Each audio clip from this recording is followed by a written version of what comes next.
28절 말씀을 보도록 합니다. 구약성경 855페이지를 찾아주시기 바랍니다. 구약성경 855페이지 시편 73편 28절 말씀이 되겠습니다.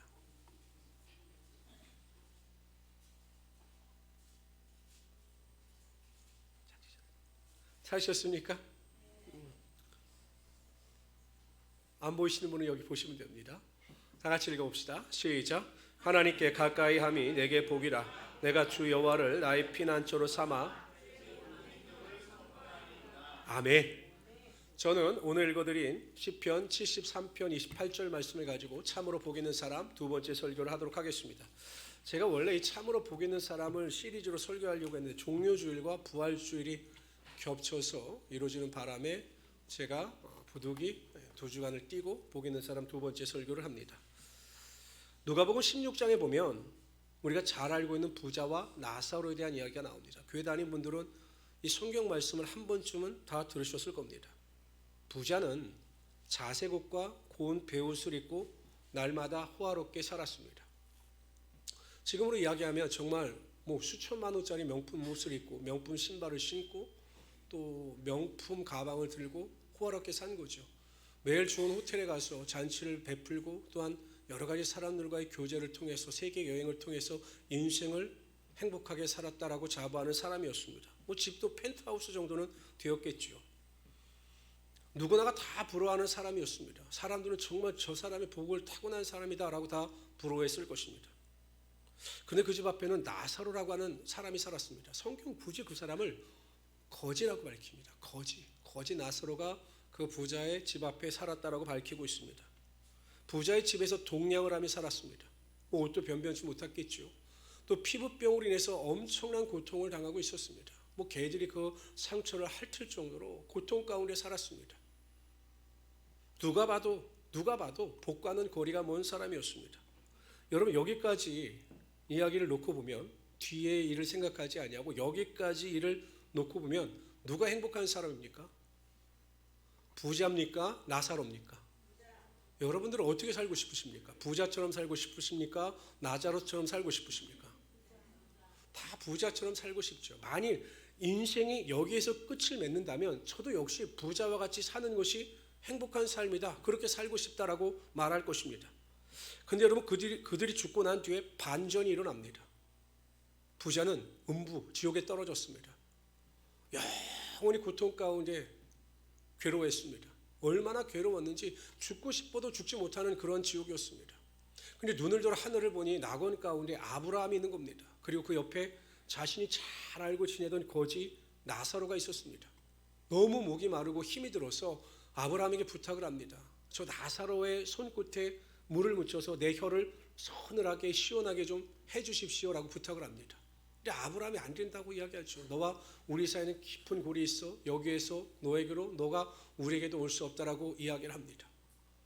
그러니까 그 부자는 그 영원한 고통 속에서 살아갈 수밖에 없었고 거지 나사로는 아브라함의 품 안에서 하나님의 품 안에서 영원한 안식을 누리며 살아갈 수 있었던 것입니다. 여기까지 이야기를 듣고 나면 과연 무엇이 행복한 삶이고 어떤 사람이 복 있는 사람인가에 대한 관점이 바뀌게 되어 있는 것입니다. 예수 믿고 구원받아 하나님의 자녀가 된 성도님들은 세상이 말하는 복이 아니라 성경이 말씀하시는 참된 복을 누리며 살아갈 수 있어야 하는 것입니다.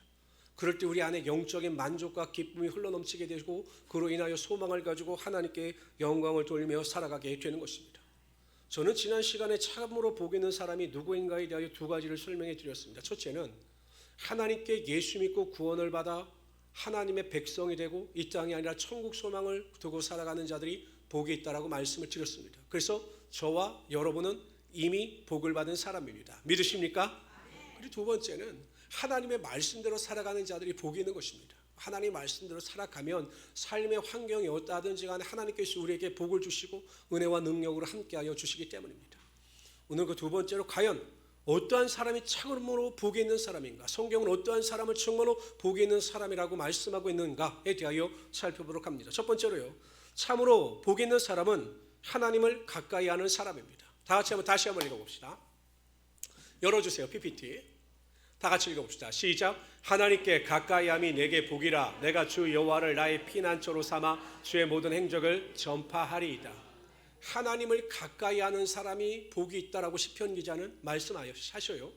그런데 왜 하나님을 가까이하는 사람이 복이 있느냐? 야고보서 4장 8절에 보면 하나님을 가까이하라. 그리하면 너희를 가까이 하시리라. 그러니까 여러분, 하나님을 가까이하는 사람이 복이 있는 이유는 우리가 하나님을 가까이 하려고 노력하면 하나님께서 우리를 가까이 하여 주신다는 것입니다. 하나님께서 우리를 가까이 하여 주셔서 우리의 삶에 축복도 허락하여 주시고 건강도 허락하여 주시고 하나님의 은혜의 능력도 반드시 부어 주시는 것입니다. 아브라함이 그런 사람이었습니다. 아브라함이. 여러분, 하나님께서 아브라함을 얼마나 칭찬하시는지 한번 들어보시길 바랍니다. 야고보서 2장 23절에 보면 이렇게 말씀하셔요. 이에 경에 이른바 아브라함이 하나님을 믿으니, 하나님을 믿었습니다. 믿음으로 하나님 앞에 가까이 나간 것입니다. 이것을 하나님께서 의로 여기셨다는 말씀 응하였고 그는 하나님의 벗이라 칭함을 받았나니. 그러니까 하나님을 가까이 하려고 믿음으로 나아갔더니 하나님께서 그를 인정하시고 하나님께서 아브라함을 부르실 때 뭐라고 부르셨느냐? 그는 나의 벗이라, 나의 친구다. 이렇게 하나님께서 인정하셨다는 것입니다. 여러분, 이게 얼마나 큰 칭찬입니까? 그렇잖아요? 하나님은 만군의 하나님이시고 창조주 하나님이십니다. 우리가 감히 범접할 수 없는 전지전능하신 하나님이십니다. 그런데 그러한 하나님이 아브라함을 향하여 나의 친구여, 나의 벗이여 이렇게 칭하시며 그를 인정하시며 그의 삶을 인도하여 주셨던 것입니다. 그럴 때 어땠습니까? 100세의 독자 이삭을 낳지요. 318명이나 되는 일꾼을 거느릴 정도로 엄청난 부를 얻었습니다. 더 큰 축복은 무엇입니까? 하나님께서 그를 믿음의 조상으로 세워주셨다는 것입니다. 우리는 하나님 앞에 가까이 나가야 합니다. 하나님을 가까이 해야 합니다. 그럴 때 하나님께서 우리를 가까이 하시며 하나님의 놀라운 은혜와 축복이 반드시 나타나게 하여 주시는 것입니다. 그런데 어떻게 우리가 하나님을 가까이 할 수 있느냐라는 거죠. 예수 믿는 사람이라면, 구원받은 사람이라면 하나님을 다 가까이 하고 싶을 텐데 어떻게 우리가 하나님을 가까이 할 수 있느냐라는 것입니다. 첫 번째는요, 우리가 하나님을 향한 온전한 믿음이 있을 때 하나님을 가까이 할 수 있는 것입니다. 아브라함이 하나님의 벗이라 칭함을 받을 수 있었던 것은 그의 믿음 때문이었습니다. 제가 읽어드린 야고보서 2장 23절에 보면 아브라함이 하나님을 믿으니 이것을 의로 여기셨다는 겁니다. 그러니까 아브라함의 온전한 믿음을 하나님께서 인정하시고 그 믿음을 가지고 가까이 나갈 때 하나님께서 아브라함을 가까이 하신 것입니다. 아브라함의 믿음에 대해서 로마서 4장 17절은 이렇게 이야기합니다. 내가 너를 많은 민족의 조상으로 세웠다 하신과 같으니 그가 믿은 바 하나님은 죽은 자를 살리시며 없는 것을 있는 것처럼 부르시는 이시니라. 아브라함은 어떤 믿음이었습니까? 하나님은 죽은 자를 살리시는 전지전능하신 하나님이 되시며 없는 것을 있는 것처럼 부르시는 하나님이 되심을 믿고 의심하지 아니할 때 하나님께서 그를 가까이 여기시며 그의 삶에 하나님의 놀라운 축복의 능력이 임하게 하여 주셨던 것입니다. 저는 우리 모든 성도님들이 정말 하나님을 감동시킬 수 있는 믿음을 가지고 하나님 앞에 나아가시길 바랍니다. 모든 의심도, 불안도, 두려움도, 불평도, 원망도 다 내려놓고 믿음을 가지고, 온전한 믿음을 가지고 하나님을 감동시키는 믿음을 가지고 하나님 앞에 가까이 나가시길 바랍니다. 그럼 하나님께서 여러분들을 가까이 하시는 것입니다. 그래서 능치 못할 일도 없게 하시며 하나님의 놀라운 능력이 여러분 삶 가운데 반드시 임하게 하여 주실 것입니다. 두 번째, 우리가 하나님을 어떻게 가까이 할 수 있느냐? 믿음으로 기도할 때, 하나님 앞에 기도함으로 나아갈 때 하나님께서 우리를 가까이 하시는 것입니다. 신명기 4장 7절에 보면 우리 하나님 여호와께서 우리가 그에게 기도할 때마다 우리에게 가까이 하신 것 같이 그 신이 가까이 함을 얻은 큰 나라가 어디에 있느냐라고 말씀하셨습니다. 그러니까 여호와 하나님은 어떤 하나님이시냐? 믿음으로 기도할 때 우리를 가까이 하시는 하나님이 되신다라는 것입니다. 그러니까 여러분, 제가 왜 매일 20분씩 기도하라고 말씀을 드립니까? 다른 이유 없습니다. 매일 깨어서 믿음으로 기도하고 하나님 앞에 하나님의 뜻대로 구할 때 우리가 하나님 앞에 가까이 나가고 그래서 하나님께서 우리를 가까이 하여 주심으로 말미암아 우리의 삶에 놀라운 능력이 반드시 나타나게 하여 주시는 것입니다. 기도하지 않고는 하나님 앞에 가까이 나갈 수가 없습니다. 하나님께서는 하나님의 뜻대로 구하는 자들을 가까이 하십니다. 낙심하고 절망하고 아무리 고난과 환난 가운데 있다 할지라도 기도하지 아니하면 하나님께서 그 사람을 가까이 하지 아니하시고 하나님의 능력이 나타나게 하여 주시지 않는 것입니다. 제가 기도학교를 지지난주에 한 번 했죠. 우리가 이제 흩어져서 이제 서로 나눔을 합니다. 그때 한 분이 이런 이야기를 하셨다고 해요. 제가 지금까지는 기도하는 습관이 없었지만 조금씩 한번 시작해 보려고 합니다. 제가 이제 이번 주부터는 5분씩 기도하는 습관을 가지려고 합니다. 라고 하는 이야기, 나눔을 했다라는 이야기를 듣고 참 제가 은혜를 받았습니다. 그렇죠. 우리가 처음서부터 먼 거리를 뛰어갈 수는 없어요. 뭐 운동을 전혀 하지 않던 사람이 마라톤을 완주할 수는 없습니다. 그러나 기도하는 마음, 사모하는 마음을 가지고 매일 깨어서 5분씩 하나님 앞에 가까이 나갈 때 하나님께서 우리를 마다하지 아니하시고 그 5분의 간절한 기도를 통해서 하나님의 역사와 능력이 나타나게 하여 주시는 것입니다. 왜 우리 인생이 변화되지 않을까? 한번 결단해 보십시오. 왜 내 삶에는 왜 변화가 나타나지 않고 하나님의 축복의 능력이 나타나지 않고 하나님의 재물의 복이 나타나지 않을까? 생각해 보십시오. 그 답은 우리에게 있습니다. 기도하지 않기 때문에, 하나님께 가까이 나가지 않기 때문에, 하나님께 간절히 부르짖지 않기 때문에 여전히 우리의 삶의 진전과 발전이 없는 것입니다. 저는 우리 모든 성도님들이 기도를 통해서 하나님 앞에 가까이 나아가 하나님의 뜻대로 구하심으로 말미암아 하나님의 놀라운 은혜와 축복을 누리며 살아갈 수 있는 하나님의 귀한 성도들이 되시기를 주님의 이름으로 축원합니다. 두 번째로요, 복 있는 사람은 하나님께 소망을 두는 사람입니다. 다 같이 읽어봅시다. 시작. 야곱의 하나님으로 자기 도움을 삼으며 여호와 자기 하나님에게 소망을 두는 자가 복이 있다라는 것입니다. 저희 목사님 중에 한 분이 그 따님이 늦게 시집을 가셔서 손자를 보셨어요. 손자를 보셨어요. 근데 이분이 정말로 점잖은 분이십니다. 감정 표현을 잘 안 하시는 분이신데, 아니 손녀와 손전을 보고 나신 뒤에는 완전히 바뀌셨습니다. 영상 통화를 하면 그 애기들 앞에서 막 애교를 떨고 막 목소리가 변하고 막 그래요. 충분히 이해가 되죠. 그 얼마나 손자 손녀를 보면 예쁘겠습니까? 근데 문제는 무엇이냐? 아니 우리를 만나기만 하면 매일 손자 손녀 이야기예요. 우린 다른 이야기 좀 하고 싶은데 그냥 기승전 손자 손녀. 이러니까 이제 목사님들이 자꾸 그 목사님과 만나는 것을 거리끼는 거죠. 좀 이야기가 되고 대화가 되는데 그냥 본인이 하고 싶은 말만을 하는 것입니다. 근데 저는 이해가 돼요. 왜냐하면 너무 예쁘기 때문에, 소망을 가지기 때문에 그런 말을 할 수밖에 없는 겁니다. 재물에 소망을 두는 사람들은 돈이 인생의 전부예요. 그래서 만나기만 하면 돈 이야기합니다. 뭐 비트코인 이야기하고, 저도 만나보면 막 비트코인 이야기하고 주식 이야기하고 머리가 아파요. 매일 돈 이야기만 합니다. 아파트 이야기하고 뭐 어떻게 하면 돈을 벌까 매일 물질 이야기만 합니다. 왜? 돈이 인생의 소망이기 때문입니다. 쾌락에 소망을 두는 사람을 만나면 매일 무엇을 쇼핑할까, 또 어떻게 여행을 할까, 어디로 즐겁게 인생을 즐기며 살아갈까, 어느 곳에 가서 사진을 찍을까 매일 이야기만 합니다. 성공에 소망을 두는 사람들은 어떻게 하면 권력과 명예를 잡을까. 제가 정치하는 사람들 만나보면요, 어떻게 하면 내가 정치를 잘해서 국회의원이 되고 도의원이 될까, 오직 여기에만 몰두하는 이야기를 합니다. 사람은 자기가 소망을 두는 것에 마음을 빼앗기고 그것에 관심을 가지고 그에 관한 이야기만 할 수밖에 없는 것입니다. 하나님께 소망을 두는 사람은 어떤 사람입니까? 하박국 선지자가 이렇게 이야기합니다.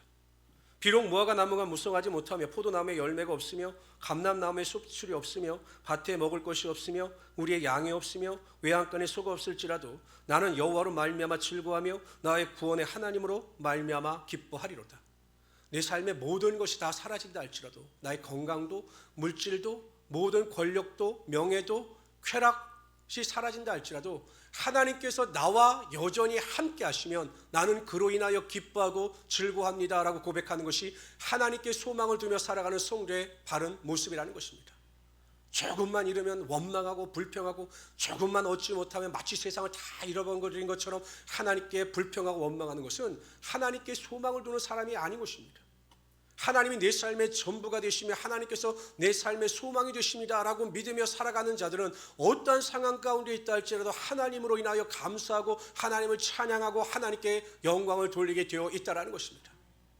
저는 그런 간증을 많이 들어요. 어떻게 암에 걸렸는데 하나님을 찬양할 수 있을까? 제가 지난번에도 이렇게 라디오를 듣는데 그냥 뇌종양 걸린 사람입니다. 제가 보면 정말 이렇게 이야기를 듣다 보면 상황이 암울합니다. 그런데 하나님을 찬양한다는 거예요. 하나님께 감사하다는 것입니다. 뭐가 찬양할 것이 있고 무엇이 감사할 것이 있겠습니까? 없어요. 근데 이유는 무엇입니까? 하나님이 나의 하나님이 되시기 때문에 하나님께 감사하고 하나님을 찬양한다는 것입니다. 제가 얼마나 큰 도전을 받았는지 모릅니다. 성도 여러분, 하나님은 하나님이시기 때문에 우리의 삶의 전부가 되시는 것입니다. 하나님은 하나님이시기 때문에 우리의 삶의 소망이 되셔야 하는 것입니다. 그런 믿음 가운데 있는 자들로 참으로 복이 있는 사람입니다. 그런데 하나님은 우리에게 더 큰 복을 허락하여 주셨습니다. 시편 37편 4절에 보면 또 여호와를 기뻐하라 그가 내 마음의 소원을 내게 이루어 주시리로다. 하나님께서 내 인생의 전부가 되심을 믿고 하나님으로 인하여 기뻐하고 즐거워하는 자의 삶에는 그 마음의 소원이 반드시 이루어지게 되어 있는 것입니다. 정말 하나님 나의 삶의 전부가 되십니다. 하나님을 찬양합니다. 하나님을 인하여 기뻐합니다. 나의 모든 삶의 기쁨은 하나님께로부터 비롯됩니다 라는 것을 믿고 살아가면 하나님께서 우리의 마음속에 불일 듯 일어나는 마음의 소원이 성취되며 하나님의 은혜와 능력으로 임하게 하여 주시는 것입니다. 근데 그런 능력이 없으니까 우리의 삶의 발전도 없고 우리의 삶의 능력도 나타나지 않은 것입니다. 세 번째로요, 참으로 복 있는 사람은 시험을 참는 사람입니다. 야고보서 1장 12절에 보면 시험을 참는 자는 복이 있도다. 이것이 옳다 인정하심을 받은 후에 주께서 자기를 사랑하는 자들에게 약속하신 생명의 면류관을 얻을 것임이니라. 하나님의 시험 앞에서 기뻐하고 즐거워하는 사람들은 별로 없습니다. 왜냐하면 시험은 힘들기 때문에. 그런데 야고보 기자는 이야기하는 거예요. 시험을 참는 자가 복이 있다는 것입니다. 이 야고보서를 받는 사람들은 그 당시에 엄청난 핍박을 받고 있었습니다. 엄청난 핍박을 받고 있었습니다. 왜냐하면 그 당시에는 여러분 예수 믿다 붙잡히면 죽임을 당할 수도 있었기 때문에 그들이 엄청난 고통을 당하고 있었습니다. 그래서 배교하는 사람들도 많았습니다. 바로 그러한 사람들을 향해서 이야기하는 겁니다. 당신들이 믿음으로 말미암아 순교의 삶을 살아간다 할지라도 하나님 나라에서 생명의 면류관이 훨씬 큰 것을 기대하시면서 살아가시길 바랍니다. 이렇게 당부하고 있는 것입니다. 우리 인생에도 마찬가지입니다. 우리가 하나님으로 인하여 당하는 시험과 고통을 우리가 넉넉히 이기게 되면 하나님께서 그 시험을 통해서 하나님의 영광과 하나님의 축복이 반드시 여러분 삶 가운데 임하게 하여 주시는 것입니다. 시험을 자청할 필요는 없지요. 자신의 욕심이나 자신의 육신의 생각을 쫓아 시험을 자청하는 분들 필요는 없습니다. 습관적으로 시험에 빠지는 분들이 있어요. 그런 말 하면 안 되는 겁니다. 아이고 제가 시험에 들었어요 목사님. 여러분 하나님은 하나님의 뜻대로 행하는 자들에게 육신의 시험에 들게 하지 않으셔요. 야고보서 1장에 보면 우리의 시험은 자기의 욕심 때문에 일어난다. 그 욕심이 시험을 이끌어낸다라고 이야기를 하는 것입니다. 그러나 하나님께서 허락하시는 시험을 통해서 우리가 넉넉히 이기게 되면 하나님께서 우리에게 하나님의 상을 베푸시며 반드시 좋은 길로 인도하여 주시는 것입니다. 뿐만 아니라 고난을 통해서 시험을 통해서 하나님 우리를 겸손한 사람으로 만드십니다. 신명기 8장 2절에 보면 내 하나님 여호와께서 이 40년 동안에 내게 광야길을 걷게 하신 것을 기억하라. 이는 너를 낮추시며 너를 시험하사 내 마음이 어떠한지 그 명령을 지키는지 지키지 않는지 알려 하심이라. 하나님께서 왜 광야의 시험을 허락하셨습니까? 겸손케 하시기 위하여, 하나님만을 의지하고 바라보게 하시기 위하여 이스라엘 백성들을 광야의 시험으로 내어 모신 것입니다. 여러분 모세가 40세 때에는요 혈기왕성했습니다. 내가 모든 것을 할 수 있다라는 생각을 가지고 자신의 민족의 독립을 꿈꿨습니다. 그런데 하나님께서 그를 광야로 모시죠. 미디안 광야에서 목축을 하게 하시고 겸손한 사람으로 낮추셨습니다.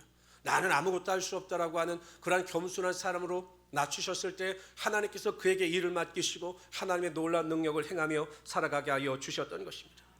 성도는 내 힘으로 사는 사람이 아닙니다. 하나님이 주시는 힘으로 사는 사람입니다.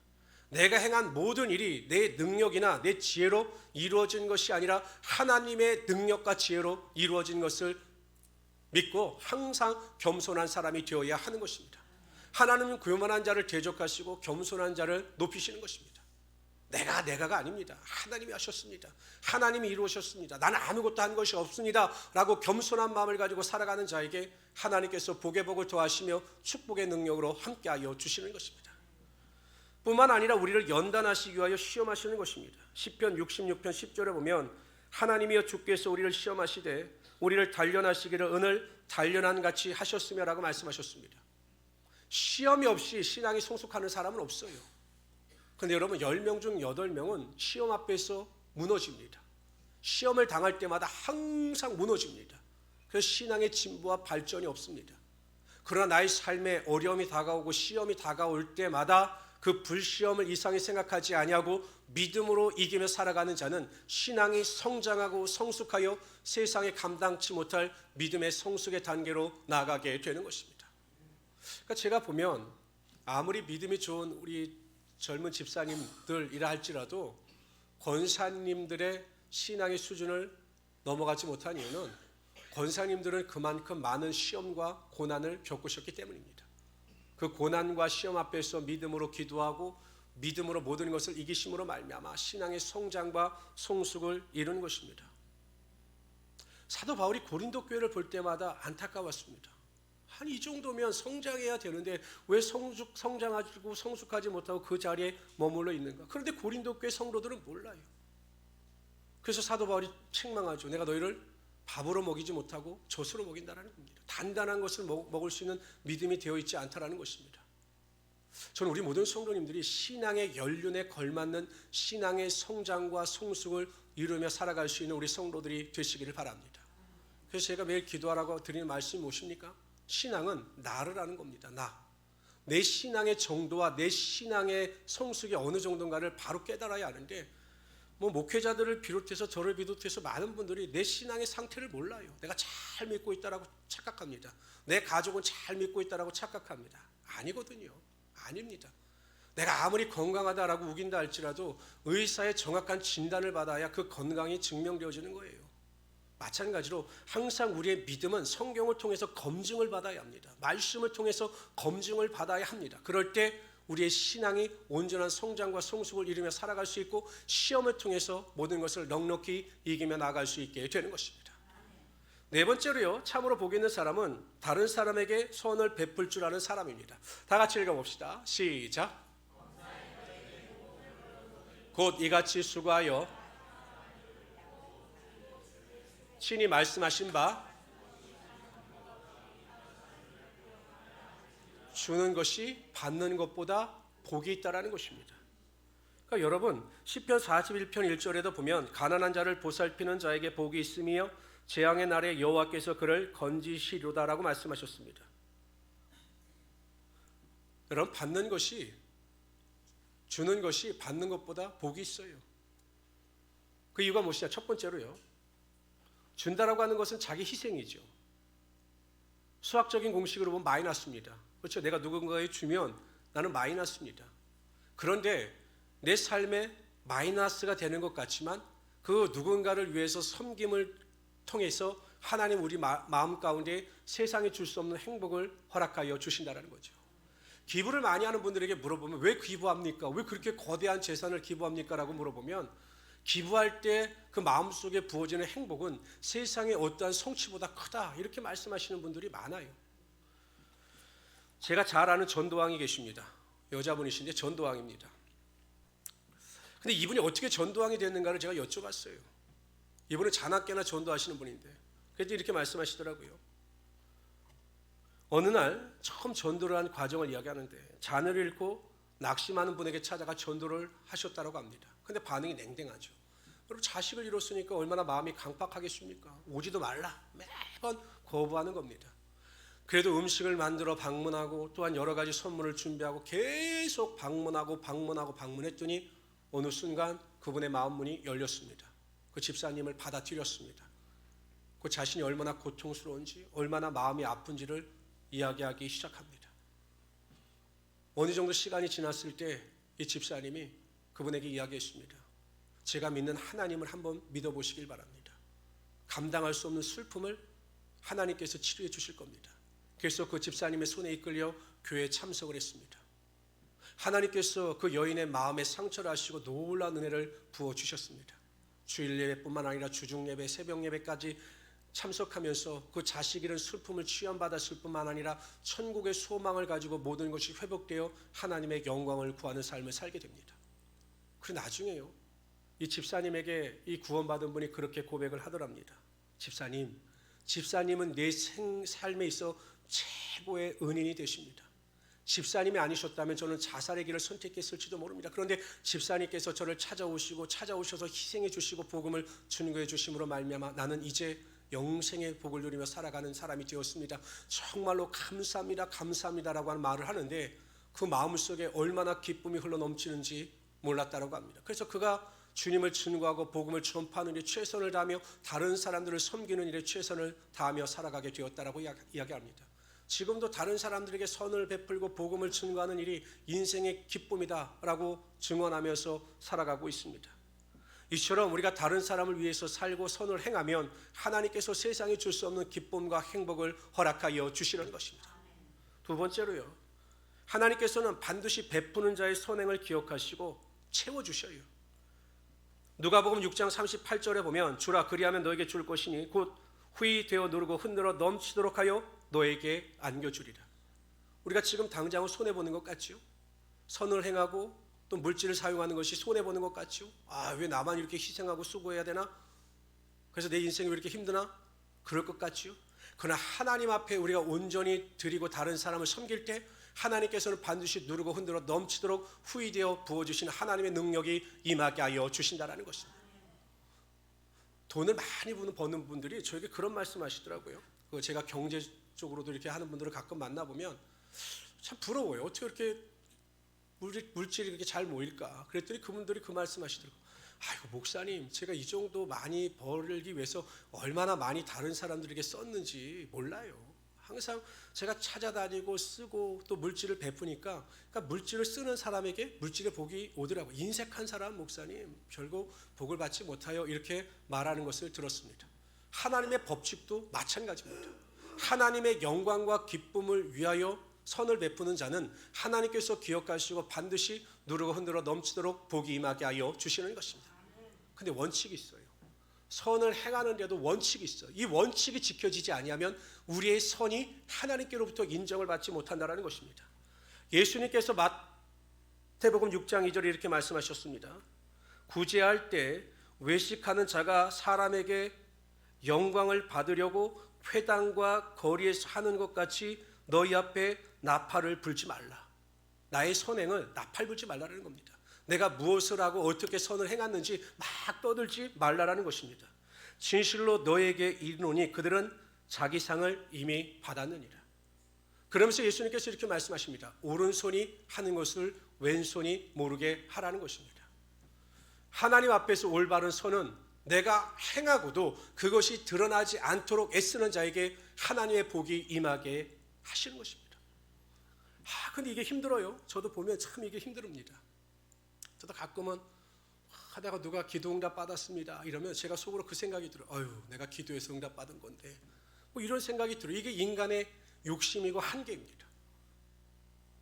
그러한 것을 누르고 내가 선을 행할 때마다 하나님께서 알아주신다, 하나님께서 응답해 주신다, 하나님께서 채워주신다라는 것을 믿고 묵묵히 하나님을 위하여 일하게 되면 하나님께서 반드시 채워주신다라는 것입니다. 그런데 내가 행한 선을 자랑하고 나팔을 불면 하나님께서 축복하시지 않는 것입니다. 그 수고가 헛수고가 되고 마는 것입니다. 왜? 그것으로 말미암아 이미 상을 받았기 때문이죠. 저는 우리 모든 성도님들이 항상 선을 행하되 오른손이 하는 것을 왼손이 모르게 행하는 성도들이 되시기를 바랍니다. 제가 여러분에게 일일이 말씀을 안 드려서 그렇죠. 행복한 우리 순복음교회가 왜 이렇게 유지되는지 아십니까? 왜 이렇게 우리 행복한 우리 순복음교회가 어려운 환경 가운데서 다른 교회들처럼 무너지지 않고 잘 이뤄가는 줄 아십니까? 이름도 없이 빚도 없이 엄청난 수고를 아끼지 않는 분들이 많아요. 근데 저에게 말씀하십니다. 절대 목사님 말하지 마세요. 말하지 마세요. 그런 분들이 있기 때문에 교회가 세워지고 우리 교회를 통해서 하나님의 영광이 나타나게 되는 것입니다. 아마 그들의 헌신과 수고를 제가 딱 말하면 아마 여러분들은 놀라 자빠질 겁니다. 그 정도로 수고와 노력하고 하는 분들이 많아요. 그렇기 때문에 제가 또 그렇게 기도하지 않겠습니까? 하나님 그들의 수고의 눈물을 하나님께서 닦아주시고 그들의 삶에 하나님의 복의 복이 임하게 하여 주십시오라고 더 기도하게 되는 것입니다. 항상 오른손이 하는 것을 왼손이 모르게 선을 행함으로 말미암아 복이 있는 자로서 하나님의 갑절의 축복을 누리며 살아갈 수 있는 우리 성도들이 되시기를 주님의 이름으로 축원합니다. 이 시대는 행복을 갈구하는 시대입니다. 그런데 참 아이러니하죠. 우리나라가 10대 경제 대국입니다. 우리나라 경제 수준이 10대 강국입니다. 인류 역사상 원조를 받던 국가가 원조하는 국가로 변해던 나라는 없어요. 우리나라가 최초입니다. 6.25 때 폐허 속에서 미국의 원조를 받고 유럽의 원조를 받던 국가가 이제는 다른 나라를 도와주는 국가로 승격한 나라는 대한민국 한 나라밖에 없습니다. 누가 하셨을까요? 하나님이 하신 거죠. 그런데 우리가 그것을 깨닫지 못하고 하나님 앞에 범죄함으로 말미암아 경제의 풍요로움을 누리며 살아가는데 국민은 행복하지 않습니다. 세계행복 2023년도 보고서를 제가 보았습니다. 통계청 그 앙케이트 조사는 입소스의 결과인데요. 정말 당신은 행복합니까? 32개국 그 앙케이트에 동참한 32개국 나라에게 물었습니다. 32개국이 행복지수에 대해서 응답했는데 32개국 중에서 우리나라가 31등입니다. 거의 꼴찌죠. 헝가리가 우리 밑에 있습니다. 물었습니다. 행복하십니까? 행복지수가 우리나라가 57%입니다. 32개국 평균이 73%인데 16%가 떨어지는 거죠. 아니 그렇게 풍요로움을 누리며 살아가는데 왜 우리가 행복하지 않을까? 그 이유는 한 가지입니다. 무엇이 행복인지를 모르기 때문입니다. 내가 행복의 파랑새를 붙잡고 있는데 그것이 행복인지를 모르고 다른 사람과 자꾸 비교하니까 내가 불행한 자라고 인식하여 행복지수가 떨어지는 것입니다. 성도도 마찬가지입니다. 성도는 전혀 다른 세상과 다른 행복관을 가지고 살아가야 합니다. 성경이 말씀하시는 대로 내가 무엇을 쫓아 살아가는 것이 참된 행복인가를 알아야 우리가 행복한 삶을 살아갈 수가 있는 겁니다.